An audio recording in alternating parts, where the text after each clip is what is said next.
ഓം നമ ശിവായ.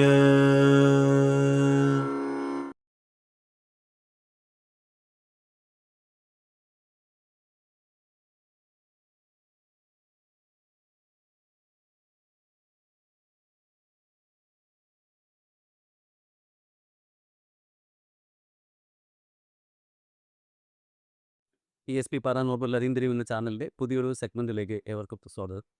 ഇന്ന് നമ്മളോടൊപ്പം ഉള്ളത് ആയുർവേദ രത്നം ഡോക്ടർ ഉണ്ണികൃഷ്ണൻ നമ്പൂതിരി സാറാണ്.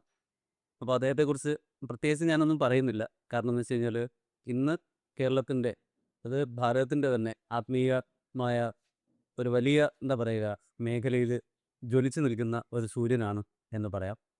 അപ്പോൾ അദ്ദേഹത്തിൻ്റെ അടുത്ത് ഇത്രയും അടുത്ത് ഇരിക്കാനും സംവദിക്കാനും പറ്റുന്നത് ജീവിതത്തിലെ വലിയൊരു പുണ്യമാണ്, വലിയ സുഹൃതമാണ്. അപ്പോൾ അദ്ദേഹത്തെ ഏറ്റവും ആദരവോടുകൂടി നമ്മുടെ ചാനലിലേക്ക് സ്വാഗതം ചെയ്യുന്നു. സ്വാഗതം സർ. സാർ, ഈ ഇന്നത്തെ കാലത്ത് ജീവിതം എന്ന് പറയുന്നത് വളരെ വലിയൊരു പ്രഹേളികയായിട്ട് മാറിക്കൊണ്ടിരിക്കും. അപ്പോൾ വർഷങ്ങൾക്ക് മുമ്പ് നമ്മുടെ പിൻതലമുറക്കാർ വളരെ സ്വച്ഛമായിട്ട് ജനിച്ച് ജീവിച്ച് മരിച്ച് അടുത്ത കാരണവർക്ക് ഒരുപാട് തരത്തിലുള്ള ഒരു സ്പിരിച്വൽ സപ്പോർട്ട് ഉണ്ടാക്കും. പക്ഷേ ഈ ഒരു കാലഘട്ടത്തിൽ പലപ്പോഴും അത് ഇല്ലാതാവുകയും മനുഷ്യൻ്റെ ജീവിതത്തെ വലിയൊരു സമസ്യയായിട്ട് കാണുകയും ചെയ്യുക. അപ്പോൾ നമ്മുടെ തന്നെ ദർശനങ്ങളിൽ നോക്കുമ്പോൾ നമുക്ക് ആധ്യാത്മികം വന്നു, ആദി ഭൗതികം വന്നു, ആദി ദൈവികം എന്നൊക്കെ പറഞ്ഞിട്ട് മനുഷ്യൻ്റെ ദുരിതങ്ങളെ എങ്ങനെയാണ് അതിനകത്ത് കണക്ട് ചെയ്തിരിക്കുന്നതെന്നൊക്കെ പറഞ്ഞു വെക്കുന്നു. അപ്പോൾ എന്തുകൊണ്ടാണ് ഈ ജീവിതം ഒരു വലിയ സമസ്യയായിട്ട് മാറുന്നത്? അങ്ങനെ സമസ്യയായിട്ട് മാറുമ്പോൾ അതിനെ പരിഹരിക്കാനുള്ള നമ്മുടെ മരുന്നുകൾ എന്തൊക്കെയാണ്? ആധ്യാത്മികതയിൽ ഊന്നി നിന്നുകൊണ്ടുള്ള ജീവിതമാണെങ്കിൽ ഈ പറയുന്ന സമസ്യ വരില്ല. നമുക്ക് നമ്മുടെ ജീവിതത്തിൽ തുടക്കം മുതൽ ഭാഗവതത്തിൽ പ്രഹ്ലാദൻ തൻ്റെ കൂട്ടുകാരോട് പറയുന്നുണ്ട്, കൗമാര ആചരേ പ്രജ്ഞോ ധർമാൻ ഭാഗവതാനിണ. കുട്ടിക്കാലത്ത് തന്നെ ശരിക്കും ഭാഗവതധർമ്മം എന്ന് പറഞ്ഞാൽ ഒരു ഭക്തൻ എങ്ങനെയാണ് ജീവിക്കേണ്ടത്, ഇതാണ് ഭാഗവതധർമ്മം. ഭാഗവതധർമ്മത്തെക്കുറിച്ച് ഏകാദശ സ്കന്ധത്തിൽ ഭാഗവതത്തിൽ വിസ്തരിച്ച് പറയും. അപ്പോൾ ഇവിടെ പ്രഹ്ലാദൻ കൂട്ടുകാരുടെ പറയാണ്, ഈ പ്രായം കുട്ടിക്കാലം ഏറ്റവും നല്ലതാണ് ഈശ്വരോപാസനയ്ക്ക്. അപ്പോൾ ഈശ്വരോപാസന ഒരു ജീവിതത്തിൻ്റെ ഭാഗമായിട്ട് മുന്നോട്ട് വരികയാണെങ്കിൽ, വളർന്നു വരികയാണെങ്കിൽ, അവർക്ക് മിക്കവാറും ഈ പറഞ്ഞ ആധ്യാത്മികവും ആദിഭൗതികവും ആദിദൈവവുമായിട്ടുള്ള എല്ലാ ക്ലേശങ്ങളും ഇല്ലാതാവും. അവരത് ബാധിക്കില്ല. ഇല്ലാതെ വന്നാൽ അവർക്കും ഈ ക്ലേശങ്ങളൊക്കെ ഉണ്ടാവുള്ളൂ. പക്ഷെ അവരെ അത് ബാധിക്കില്ല. മറ്റുള്ളവരെ ബാധിക്കുന്നത് പോലെ അവരെ അത് ബാധിക്കില്ല. കാരണം വെച്ച് കഴിഞ്ഞാൽ അവർക്ക് ഉറച്ച ഒരു ഈശ്വര വിശ്വാസം ഉണ്ടാവും. അതുപോലെ തന്നെ അവർ ചെയ്യുന്നത് എന്തും ഈശ്വരാർപ്പണമായിട്ടാണ് ചെയ്യുക. ഏതും ഈശ്വരാർപ്പണമായിട്ട് ചെയ്യുമ്പോൾ യജ്ഞത് കർമ്മ കരോമി തത്തദഖിലം ശംഭോത്തവാരാധനം, ഈ ഒരു ചിന്തയോട് കൂടിയിട്ടാണ് നമ്മൾ പ്രവൃത്തി ചെയ്യുന്നതെങ്കിൽ നമുക്ക് അതൊരു പീഡനമായിട്ട് അല്ലെങ്കിൽ ഒരു ബാധയായിട്ട് മാറില്ല. അപ്പം ഏത് സാഹചര്യത്തെയും നമുക്ക് നേരിടാനുള്ള ഒരു ശക്തിയല്ലോ, അത് ഒരു അന്തഃശക്തിയാണ്. അതൊരു കായിക ശക്തിയല്ല, അതൊരു ഉള്ളിൽ നമുക്ക് ലഭിക്കുന്ന ഒരു ശക്തിയാണ്. ആ ശക്തി തന്നെയാണ് ഈ പറഞ്ഞ ആധ്യാത്മികതയും. അത് തന്നെയാണ് വിവേകാനന്ദ സ്വാമി പറയുന്ന ആധ്യാത്മികതയിൽ ഉറച്ച ഭാരതം എന്ന് പറയുന്നത്. അത് തന്നെ അദ്ദേഹം അതാണല്ലോ ഈ ആധ്യാത്മികതയിൽ ഉറച്ച യുവത്വം, ആ യുവശക്തിയാണ് അദ്ദേഹം ഏറ്റവും കൂടുതൽ എടുത്തു പറഞ്ഞിരുന്നത്. അതാ. അപ്പോൾ അതേപോലെ താപത്രയം എന്നാണ് ഇതിന് പറയും. ഈ ആധ്യാത്മികത, ഈ താപത്രയം ഉണ്ടാകാം, പക്ഷെ അത് ബാധിക്കില്ല. അപ്പോൾ അതിന് ഏറ്റവും നല്ലത് ചെറുപ്പത്തിലേ ഉള്ള ഉപാസനയാണ്, ഈശ്വരാരാധന. ഇതിലൂടെ നാം പറഞ്ഞു കഴിഞ്ഞാൽ അതാണല്ലോ പണ്ടത്തെ മുത്തശ്ശി കഥകൾ പറയുകയും സന്ധ്യാനാനം ചൊല്ലുകയും ഇതൊക്കെ ചെയ്യുന്നതൊക്കെ ശരിക്കുള്ള ഇതൊക്കെ ഒരു ശക്തി ഇരുത്തലാണ്. ആ ശക്തി ഇപ്പോഴത്തെ പുതിയ തലമുറയ്ക്കത് ഇല്ലാതാകുന്നു. അതുകൊണ്ടാണ് പുതിയ തലമുറയിലെ ഈ ആത്മഹത്യാ പ്രവണത കൂടുന്നതും. ഇങ്ങനെയുള്ള ധാരാളം പ്രശ്നങ്ങൾ ഇന്ന് നമ്മൾ നേരിടുന്നുണ്ട്. ഇന്ന് നമ്മൾ നേരിടുന്ന ഒട്ടനവധി പ്രശ്നങ്ങൾക്കും കാരണമെന്ന് പറയുന്നത് നമുക്ക് ഈ അന്തരീക്ഷം നഷ്ടപ്പെട്ടു പോയി എന്നതാണ്. ഈ ഒരു അന്തരീക്ഷം ഉണ്ടല്ലോ, അത് നഷ്ടപ്പെട്ടു പോകുന്നതാണ് ഒരു വലിയ പ്രതിസന്ധിയായിട്ട്. അത് നമ്മൾ മാറണമെന്നുണ്ടെങ്കിൽ ഗൃഹാന്തരീക്ഷത്തിലാണ് മാറ്റം വരിക. കാരണം വിദ്യാഭ്യാസം നമുക്ക് അത്ര എളുപ്പത്തിലൊന്നും പിന്നെ മാറ്റാൻ സാധ്യമല്ല. പഴയ ഗുരുകുല സമ്പ്രദായത്തിലേക്ക് ചെല്ലണം, അതൊന്നും അത്ര എളുപ്പമല്ല. പെട്ടെന്നൊരു മാറ്റം സാധ്യമല്ല. കാരണം ഇപ്പോൾ ഭാരതത്തിൻ്റെ സാഹചര്യം അങ്ങനെയാണ്. അപ്പോൾ നമുക്ക് ഗൃഹാന്തരീക്ഷത്തിലൊരു പോസിറ്റീവായിട്ടുള്ളൊരു മാറ്റം, ഭാവാത്മകമായിട്ടുള്ള മാറ്റം വരുത്തിയാൽ മിക്കവാറും നമുക്ക് ഈ ഒരു പ്രതിസന്ധിയെ തരണം ചെയ്യാൻ സാധിക്കും. അപ്പോൾ യഥാർത്ഥത്തിൽ ഭാരതം എന്ന് പറഞ്ഞാൽ ഇങ്ങനെയുള്ള എല്ലാ വൈജ്ഞാനികത്തിൻ്റെയും കേന്ദ്രം. അതിൽ ഏത് തരത്തിൽ നോക്കിയാലും നമുക്കറിയാം ആദിമമായിട്ടുള്ള സംസ്കാരം അല്ലെങ്കിൽ എല്ലാത്തിനും സൊല്യൂഷൻ കൊടുക്കാൻ പറ്റുന്ന ഒരു സ്ഥലമാണ്. പക്ഷേ എവിടേക്കോ സാറ് പറഞ്ഞ പോലെ വൈദേശികമായിട്ടുള്ള പല ഇടപെടലുകൾ കൊണ്ട് നമുക്കത് നഷ്ടമെന്ന് പറയാൻ പറ്റില്ല, ചെറിയൊരു മങ്ങല എത്തിയിട്ടുണ്ട്. പക്ഷേ എങ്കിൽ തിരിച്ചും സൂര്യസഭയോടുകൂടി തിരിച്ച് വരും എന്ന് തന്നെയാണ് നമുക്ക് കാണാൻ പറ്റുന്നത്. അപ്പോൾ ശരിക്കും ഇത് ഉദ്ദേശിക്കുന്ന പ്രബന്ധ വിധാതാവിൻ്റെ എന്നൊരു പദ്ധതിയുടെ ഭാഗമോ? അതായത് നമ്മൾ പറയാറുണ്ട് ഇങ്ങനെ 4 യുഗങ്ങൾ പറയാറുണ്ട്. അപ്പോൾ കലിയുഗത്തിൽ ഇങ്ങനെ കൂടുതലായിട്ട് കലിക്കായിരിക്കും പ്രാധാന്യം, അതായത് ഇരുട്ട് കൂടുതലായിട്ട് വരും എന്നൊക്കെ പറയുമ്പോൾ ഇത് യഥാർത്ഥത്തിൽ പ്രബന്ധ വിധാതാവിൻ്റെ തന്നെ ഒരു പദ്ധതിയാണോ എന്നുള്ളതാണ്. അല്ല, അത് യുഗധർമ്മം എന്നാണ് പറയുക. ഇപ്പോൾ പിന്നെ ഭക്തി, ജ്ഞാനം, വൈരാഗ്യം. ഭക്തിയുടെ 2 മക്കളാണ് ജ്ഞാനവും വൈരാഗ്യം. അപ്പോൾ ജ്ഞാന വൈരാഗ്യങ്ങൾ തളർന്ന അവസരേ ഭക്തിയും തളർന്ന് വല്ലാതെ തളർന്നു കലിയുഗം വന്നു. ഈ 2 മക്കളെയും കൊണ്ട് ഇങ്ങനെ ഭാരതത്തിൽ സഞ്ചരിച്ചു അമ്മ. അവസാനം വൃന്ദാവനത്തിലെത്തിയപ്പോൾ വൃദ്ധയായ തളർന്ന അവശയായ അമ്മ ഉണർന്നു യുവതിയെ. പക്ഷേ 2 മക്കളും വൃദ്ധരാണ്. കുറേ പേര് ചുറ്റും ഒന്നിങ്ങനെ വീശി കൊടുക്കുന്നുണ്ട്, വെള്ളമൊക്കെ തെളിക്കുന്നുണ്ട്, ഉണരുന്നില്ല 2 പേരിങ്ങനെ. അപ്പോൾ നാരദർ അതുവഴി വന്നു. നാരദർ വന്നിട്ട് നാരദരെ കണ്ടപ്പോൾ ഈ അമ്മ പെട്ടെന്ന് രാവി എഴുന്നേറ്റു, നമസ്കരിച്ചു. അപ്പോൾ നാരദർക്ക് തന്നെ അത്ഭുതം തോന്നി. കാരണം നാരദർ ഭാരതം മുഴുവൻ സഞ്ചരിച്ചിട്ടും ആരും മൈൻഡ് ചെയ്യില്ല. കാരണം ഇപ്പോൾ നാരദർക്ക് മനസ്സിലായി കലികാലം വന്ന് കലികാലത്തിൻ്റെ പ്രഭാവമാണെന്ന് മനസ്സിലായി. ഈ അമ്മ നാരദരോട് പറയാ, എനിക്കെൻ്റെ ഈ 2 മക്കൾ നിന്ന് ഉണർത്തിത്തരാം. ഇവരിങ്ങനെ അവശരായി കിടക്കുക, അത് 2 വൃദ്ധന്മാർ. അമ്മ യുവതി, 2 വൃദ്ധന്മാരായിട്ടുള്ള മക്കൾ. കണ്ട മോശമല്ലേ കൊണ്ട് അപ്പനെ വെക്കതൊന്ന് രക്ഷിക്കണം. അപ്പോൾ നാരദര് ഭാരതം മുഴുവൻ സഞ്ചരിച്ചു, ഒരുപാട് പരിഹാരങ്ങളൊക്കെ ചെയ്ത് നോക്കി. പിന്നെ ഉപനിഷത്തുക്കളും ഭഗവത്ഗീതയൊക്കെ ചൊല്ലി നടന്നു ആണ്ടുന്നില്ല ഇല്ലേ. അവസാനം ഈ അമ്മ നാരദരോട് പറയുന്നത് എന്തുകൊണ്ടാണ് ഇങ്ങനെ? അപ്പോൾ അതിന് നാരദര് മറുപടി പറയുന്നുണ്ട്, അയം തു യുഗധർമ്മോ ഹി. ഇത് യുഗധർമ്മം, ഇത് കലിയുഗമാണ്.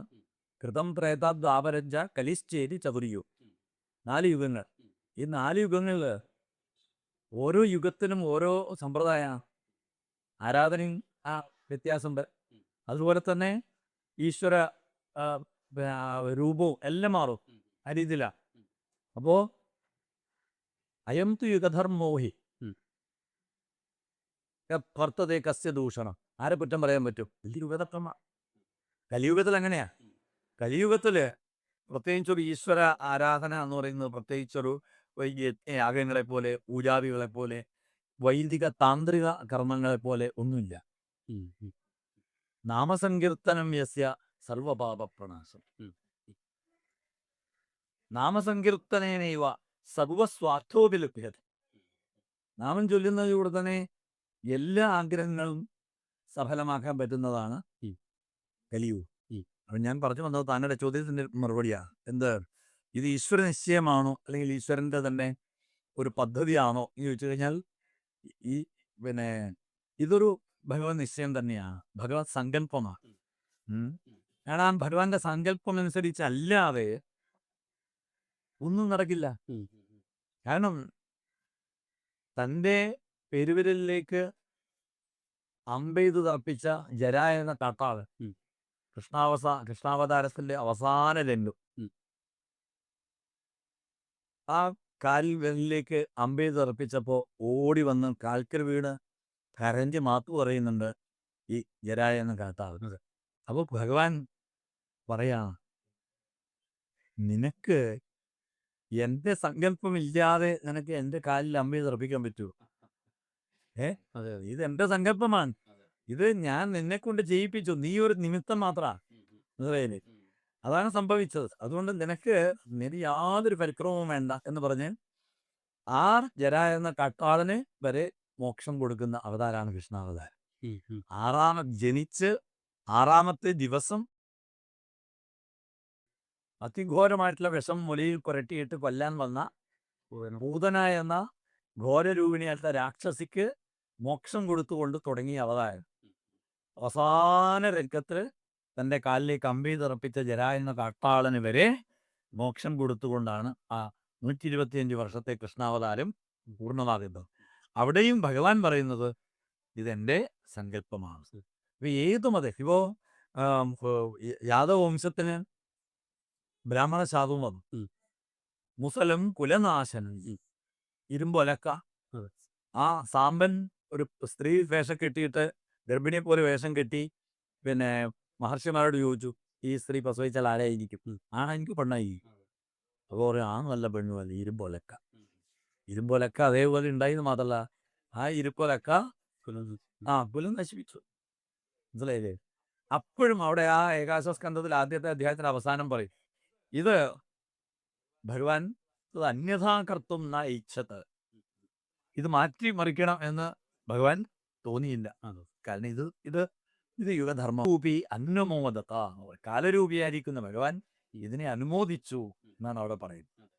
അല്ല, അതുകൊണ്ട് തന്നെ നമ്മൾ ഈ കാണുന്ന സമൂഹത്തിൽ കാണുന്ന മാറ്റങ്ങൾ, ആ മാറ്റങ്ങളെക്കുറിച്ച് കണ്ടിട്ട് ഒരുപാട് അങ്ങ് പരിഭ്രാന്തരാകുന്നു വേണ്ട. നമ്മൾ എന്ത് ചെയ്യാന്ന് വെച്ച് കഴിഞ്ഞാൽ പരമാവധി ധാർമ്മികമായിട്ടുള്ള കാര്യങ്ങളൊക്കെ നിലനിർത്തുക. കാരണം ധാർമ്മികമായിട്ടുള്ള കാര്യങ്ങൾ നിലനിർത്തുമ്പോൾ മാത്രമാണ് ഈ ലോകം നിലനിൽക്കുന്നത്. കാരണം ഈ ലോകത്തെ നിലനിർത്തുന്നതാണ് ധർമ്മം. ധാരണ ധർമ്മ ഇത്യാഹു ധർമ്മോ ധാരയത്തെ പ്രജാ. നമ്മളെ എന്താണോ നമ്മളെ ഒക്കെ ഇതേ രീതിയിൽ നിലനിർത്തുന്നത് അതുതന്നെയാണ് ധർമ്മം. അതുകൊണ്ട് നമ്മൾ ആ ധർമ്മത്തെ അനുഷ്ഠിച്ചുകൊണ്ട് മുന്നോട്ട് പോയാൽ മതി. ധർമ്മത്തെ നിഷേധിക്കാൻ പോകണ്ട. ധർമ്മത്തെ നിഷേധിക്കുന്നവരുണ്ടാവും, അന്നും ഉണ്ടായിരുന്നു. ആചാര്യസ്വാമികൾക്ക്, ശങ്കരാചാര്യ ഭഗവത് പാദർക്ക് ഇവിടെ അവതരിക്കേണ്ടി വന്നത് തന്നെ അന്ന് ഈ ധർമ്മത്തിനെതിരെയുള്ള പ്രവർത്തനം കണ്ട. സനാതന ധർമ്മത്തിനെതിരെയുള്ള പ്രവർത്തനം ശക്തമായപ്പോഴാണ്, ഇത് സനാതന ധർമ്മത്തെ ബാധിക്കുമെന്ന് തോന്നിയപ്പോഴാണ് ശങ്കരാചാര്യ സ്വാമികൾ അവതരിച്ചത്. ഭാരതം മുഴുവൻ സഞ്ചരിച്ചു എന്ന് മാത്രമല്ല, വീണ്ടും ഇപ്പൊ ഞാനിപ്പോ ഒരു 6 മാസമായിട്ട് ഞാൻ ബീഹാറിലായിരുന്നു, ഗയയിലായി. അപ്പോൾ അവിടെ പല സ്ഥലങ്ങളൊക്കെ പോകുമ്പോൾ അവിടേക്ക് ശരിക്കും പറഞ്ഞാൽ ബുദ്ധധർമ്മത്തിന്റെ ഒരു വല്ലാത്തൊരു ഒരു പ്രഭാവം ഉണ്ടായിരുന്നു. ഈശ്വര നിഷേധം തന്നെയായിരുന്നു ശരിക്കും. ആ രീതിയിലായിരുന്നു പിന്നെ ബുദ്ധന്മാർ, ജൈനന്മാരൊക്കെ. ആ ബുദ്ധജൈന പ്രഭാവം വളരെ ആപത്കരമായിരുന്നു, വളരെ ആപത്കരമാണ്. ആ രീതിയിൽ തന്നെ ഏതിനെയും നിഷേധിക്കുന്ന ഒരു ആ പ്രവണത ഒക്കെ മാറ്റിയത്. അതുകൊണ്ട് ഇപ്പോഴും അവിടെയുള്ള ആധ്യാത്മിക ആചാര്യന്മാർക്കും അല്ലെ എല്ലാവർക്കും ആരാധ്യ ദേവൻ ആരാധ്യ അങ്ങനെ ശങ്കരാചാര്യ തന്നെയാണ്. കേരളത്തിൽ വന്നു എന്ന് പറയുമ്പോൾ തന്നെ അവർ നമ്മളെ കാൽക്കൽ നമസ്കരിക്കും. കേരളത്തിനല്ലേ വന്നത്, ശങ്കരാചാര്യസ്വാമി ജനിച്ച കേരളത്തിനല്ലേ വന്നത്. അതാണ് അവരുടെ മനോഭാവം. അപ്പോൾ അത് ആ ഒരു പ്രഭാവം. അതുപോലെ തന്നെ ഞങ്ങൾ പറയണ്ടായി, ഇത് പിന്നെ ബ്രിട്ടീഷുകാരുടെയും മറ്റുള്ളവരുടെയൊക്കെ ആക്രമണം. അവിടെ ഞാൻ കണ്ട ഏറ്റവും വലിയൊരു ഒരു ഒരു ഒരു ഞെട്ടിക്കുന്ന ഒരു ഇതെന്ന് വെച്ച് കഴിഞ്ഞാൽ, നമ്മളെ വല്ലാതെ വിഷമിപ്പിക്കുന്ന രംഗം എന്ന് പറഞ്ഞത് പിന്നെ നളന്ദയാണ്.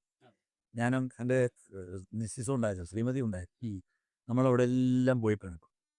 ആ പിന്നെ നളന്ദ യൂണിവേഴ്സിറ്റിയുടെ ആ വിശ്വവിദ്യാലയത്തിൻ്റെ അവശിഷ്ടങ്ങൾ സഹിക്കില്ല. നമുക്കൊന്നും ഭാരതത്തെ ഇഷ്ടപ്പെടുന്ന ആ ഒരു ദേശഭക്തിയുള്ളവർക്കൊന്നും അവിടെ കണ്ട് സഹിക്കാൻ പറ്റില്ല. കാരണം അത്രമാത്രം ഇത്. എന്നിട്ട് അത് മുഴുവൻ നമ്മൾ മണിക്കൂറുകളോളം എടുത്തിട്ടാണ് ആ അവശിഷ്ടങ്ങൾ കണ്ടത് യൂണിവേഴ്സിറ്റിയുടെ. എന്നിട്ട് അവർ പറയുന്നത്, ഇതിപ്പോ ആ യൂണിവേഴ്സിറ്റിയുടെ ഒരു ചെറിയൊരു അംശം മാത്രമേ നമ്മൾ ഈ ഖനനത്തിലൂടെ പുറത്തു വന്നിട്ടുള്ളൂ. ഇനിയും എത്രയോ ഗ്രാമങ്ങൾ അവിടെ പടർന്നു കിടക്കുന്ന ഗ്രാമങ്ങളിൽ മുഴുവൻ ഇതേപോലെ ഖനനം നടത്തി കഴിഞ്ഞാൽ ഇതിന്റെ ബാക്കി അവശിഷ്ടങ്ങൾ കാണാനാവും. എന്നിട്ട് തന്നെ നമ്മൾ പിന്നെ നളന്തയുടെ ആ അവശിഷ്ടങ്ങളൊക്കെ കാണാൻ ഏകദേശം 3 മണിക്കൂർ അത്രയും സമയം എടുത്തു. കാരണം അവിടെ ഒരു പിന്നെ 10-12,000 വിദ്യാർത്ഥികൾ പഠിച്ചിരുന്ന ക്യാമ്പസ്. അതെ അതെ. അതുകൊണ്ട് ലൈബ്രറി 3 മാസം അത്രയും അവിടുത്തെ ആ ലൈബ്രറിയിലത്തെ താളിയോലങ്ങൾ മുഴുവൻ പിന്നെ തീ കൊളുത്തിയപ്പോൾ ഇത് മാസങ്ങളോളം ഇങ്ങനെ എരിഞ്ഞുകൊണ്ടിരുന്നു. ആലോചിച്ചു. അപ്പൊ അത്രയും വലിയ ഒരു മഹാസമ്പത്ത് ഭസ്മീകരിച്ചില്ലേ? ആലോചിച്ചു. അതൊന്നും ഇല്ലാതെ തന്നെ ഇന്നും ഭാരതം തല ഉയർത്തി നിൽക്കുകയാണ്. അറിവിന്റെ കാര്യത്തിൽ, ജ്ഞാനത്തിന്റെ കാര്യത്തിൽ. അപ്പൊ അതെല്ലാം ഉണ്ടായിരുന്നെങ്കിൽ അവസ്ഥയിൽ നിന്ന് ആലോചിച്ചു. എന്നിട്ട് തന്നെ അവർ പറയുന്നുണ്ട് അവിടുന്നൊക്കെയുള്ള പല പല സ്ഥലങ്ങളിൽ നിന്നുള്ള താളിയോലകള് ഈ ബ്രിട്ടീഷുകാര് പിന്നെ ജർമ്മനിക്കാര് അവരെല്ലാം ഇതെടുത്തിട്ട് ഇത് കൊണ്ടുപോയി, അവരത് കൊണ്ടുപോയിട്ട് അവിടെ കൊണ്ടുപോയി. നമ്മള് രക്ഷിച്ചില്ല, നമ്മൾ മൂലക്കിട്ടു, പല സ്ഥലങ്ങളിലും ഉപേക്ഷിച്ചു. ഇല്ലത്തെ തട്ടുംപുറങ്ങളിലൊക്കെ പൊടിയടിച്ച് കിടപ്പാണ് പിന്നെ താളിയോലകളൊക്കെ. അവരത് വേണ്ട പോലെ എടുത്ത് വൃത്തിയാക്കിയിട്ട് അവരെന്ത് ചെയ്തു? അവർ വിദേശത്ത് കൊണ്ടുപോയി. ഇപ്പോഴും നമുക്ക് ജർമ്മനിലും പിന്നെ US പോയി കഴിഞ്ഞാൽ അവിടുത്തെ വലിയ വലിയ യൂണിവേഴ്സിറ്റികളിലൊക്കെ പിന്നെ നിധി പോലെ അവരെ സൂക്ഷിക്കുന്നുണ്ട്. ഇവിടുന്ന് ആൾക്കാരെ സ്കോളേഴ്സിനെ അവർ കൊണ്ടുപോയിട്ട് അത് അവരെ കൊണ്ട് വായിപ്പിച്ച് അത് മുഴുവൻ അവരെ പിന്നെ ട്രാൻസ്ലേറ്റ് ചെയ്ത് അവർ കണ്ടുപിടിച്ച സിദ്ധാന്തങ്ങൾ അല്ലെങ്കിൽ ഇതിലുണ്ടായിരുന്ന സിദ്ധാന്തങ്ങൾ അവരുടെ കണ്ടുപിടുത്താണെന്ന് പറഞ്ഞിട്ട് ഇവിടെ കൊണ്ടുവരിക, അവതരിപ്പിക്കുക. നമ്മളതൊക്കെ അത് അതുപോലെ സ്വീകരിക്കണം. നമുക്കിപ്പോഴും അറിയില്ല. കാരണം വെച്ച് കഴിഞ്ഞാൽ ഇവിടെ കത്തി എരിഞ്ഞു പോയ താളിയോലകൾ തന്നെ എന്തായിരുന്നു നമുക്കറിയില്ല. ഇപ്പോൾ തന്നെ എത്രയോ താളിയോലകളുണ്ട്. ഇപ്പോൾ പിന്നെ കേരള യൂണിവേഴ്സിറ്റിയുടെ മാൻസ്കിൽ ലൈബ്രറി ഉണ്ട്. പിന്നെ തൃപ്പൂണിത്തുറ സംസ്കൃത കോളേജ് മാൻസ്കിൽ ലൈബ്രറി ഉണ്ട്. അങ്ങനെ എത്രയോ മാൻസ്കിൽ ലൈബ്രറികളുണ്ട്. ഇവിടെ തന്നെ ശ്രീപത്മനാഭസ്വാമി ക്ഷേത്രത്തിലെ ഉണ്ട് മാൻസ്കിറ്റ് ധാരാളം. എല്ലാം ഒന്നും നമ്മൾ തുറന്നു നോക്കിയിട്ടില്ല. അതിലെല്ലാം എന്തൊക്കെയാണ് ഉള്ളത് നമുക്ക് ഇപ്പോഴും അറിഞ്ഞൂടെ പലതും. അതാണ് ശരിക്കും ഭാരതം എന്ന് പറഞ്ഞാൽ, എന്ന് പറഞ്ഞാൽ പ്രകാശം, ജ്ഞാനത്തിന്റെ പ്രകാശം.